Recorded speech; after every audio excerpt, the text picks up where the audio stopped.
There's the takeoff.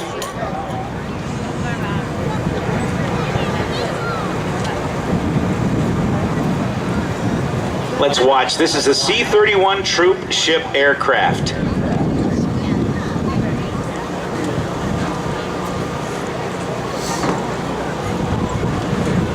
If you're looking at the Jumbotrons, you'll be able to see this quite well. Just about. Here we go. Back of the airplane. Let's see. There, you can see right through.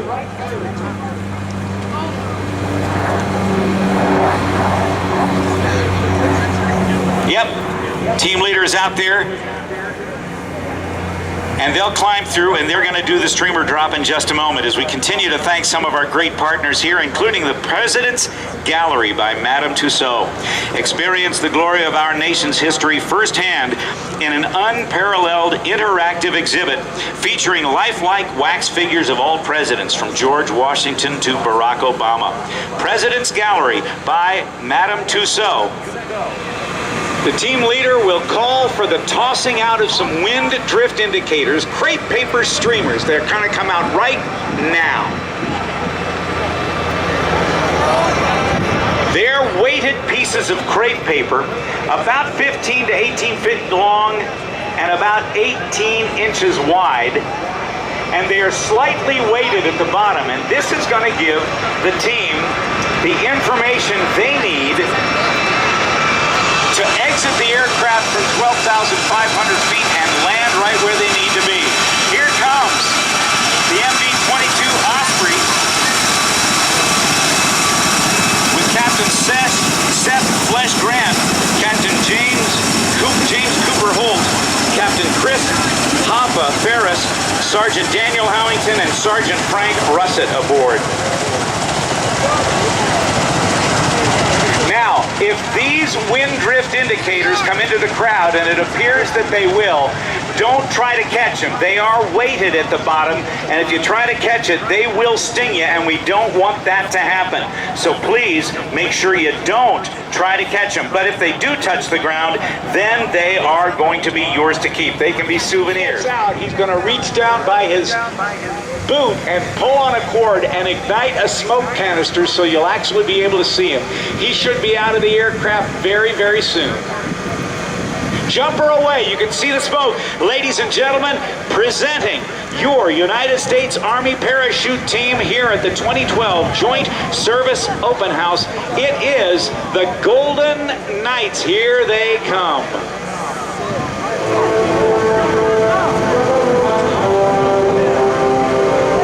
In free fall at about 120 miles per hour. Brian Karst is able to fly his body through the air. He is getting the view of his life right now. He'll have about 40 seconds of free fall, and when he gets to about 3,000 feet, he'll reach behind his right hip with his right hand, pull out a little leather tennis ball sized ball, and deploy the parachute of the Golden Knights. Look for it coming right up. Here comes your United States Army Parachute Team, the black and gold of the Golden Knights. Let's give them a big round of applause.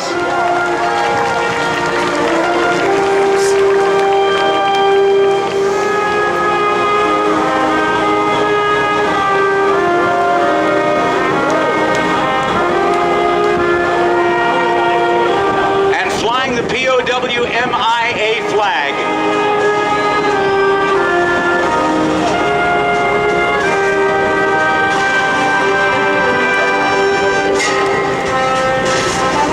This is a very maneuverable canopy. He steers much like the Wright brothers steered their first airplane over 100 years ago by changing the shape of the wing, or wing warping. Now he's at an altitude where he can hear you, and we like to say the louder you yell, the more accurate he's going to be. Come on, Andrews, let's make some noise and get Brian Karst in on target. You can do better than that. He really can hear you.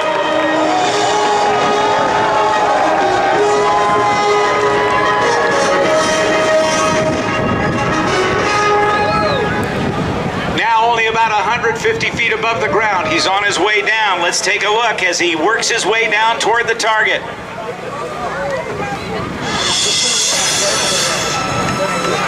50, 40. Look at him working. From 2 miles high, right on target, Brian Karst. Let's give him a big hand here at Andrews.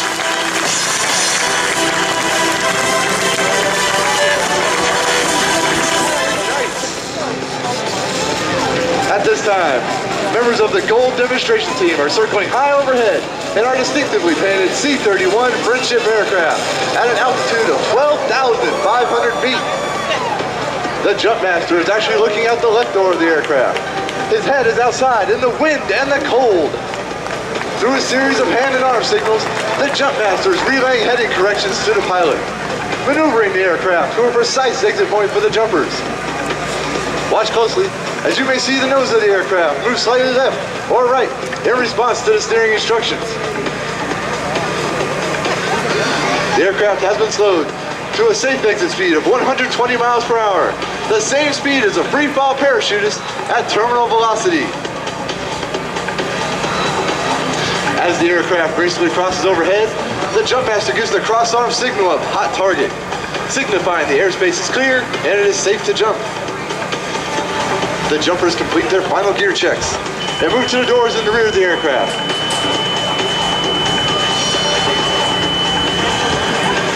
Now, as they come inbound, I want you to look high up to the left because who we see there is a tandem jumper. Now, who's the tandem master on this, Brian?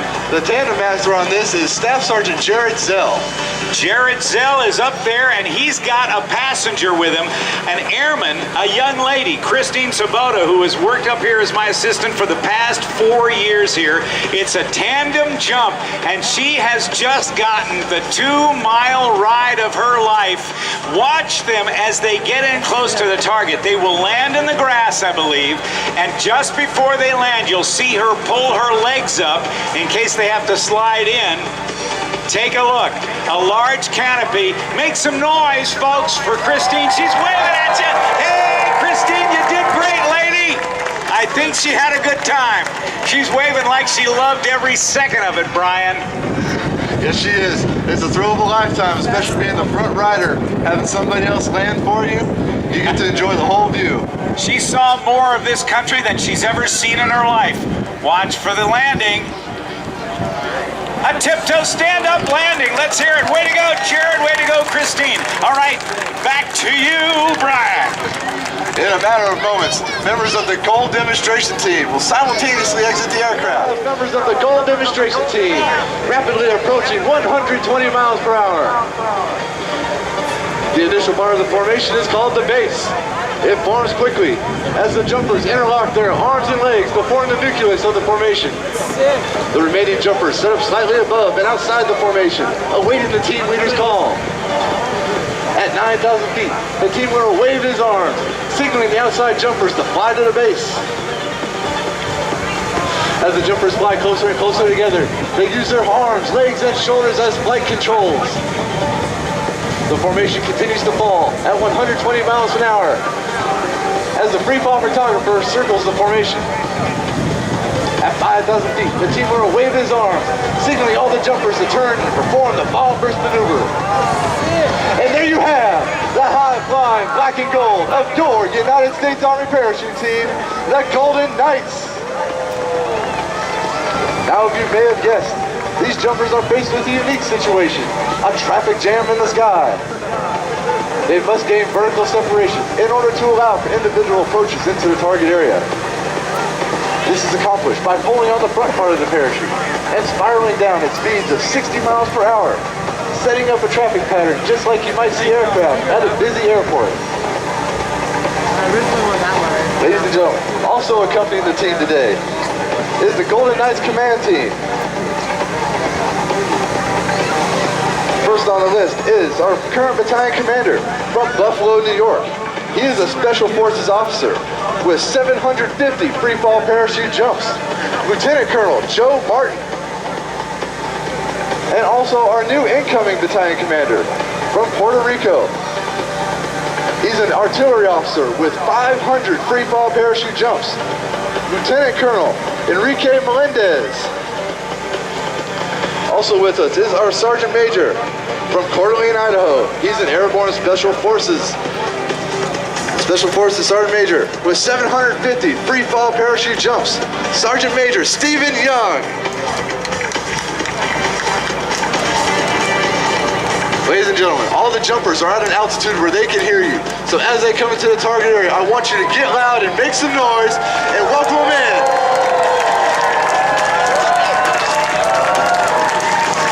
And looking high and to your left, you may notice that these parachutes have become entangled, but that is not the case. These pilots are performing a facet of the sport called Canopy relative work. And the jumpers are coming into the ground, ladies and gentlemen. With the advanced aerodynamic design of these Raymer parachutes, these jumpers can fly right up to the hands of one another without adversely affecting their flight characteristics. Watch as this next jumper comes in, shuts down his parachute, and there he is, the stand-up landing, ladies and gentlemen. The formation you see here is called a triplane. The top jumper is now in control of the entire formation. It is the job of the bottom jumper to relay heading altitude and heading corrections to the jumper, or to the top jumper. The middle jumper is actually holding on to the bottom jumper and the top jumper. He is the one holding that formation together right now.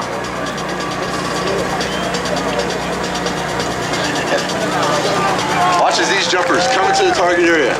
They're flying a downwind leg, a base leg, 90 degrees to the target. And watch as this jumper turns into the wind for his final approach. He's making all these corrections with his steering lines, showing you the full flight characteristics of this Raymer parachute. He will come right over the target and stop it and come down right on top of the cloth, ladies and gentlemen. And you may notice a smaller parachute coming into the target area. That is our free fall photographer. He's flying a much smaller canopy, which allows him to swoop across the ground at speeds of 60 miles per hour. Now, as this triplane comes into the target area, if you thought landing one parachute was hard, try landing 3. As they come into the target area, you may hear the word brake as they brake right before they land. And here we go. 1, 2, and 3, ladies and gentlemen. All boots on the ground. Give them a hand.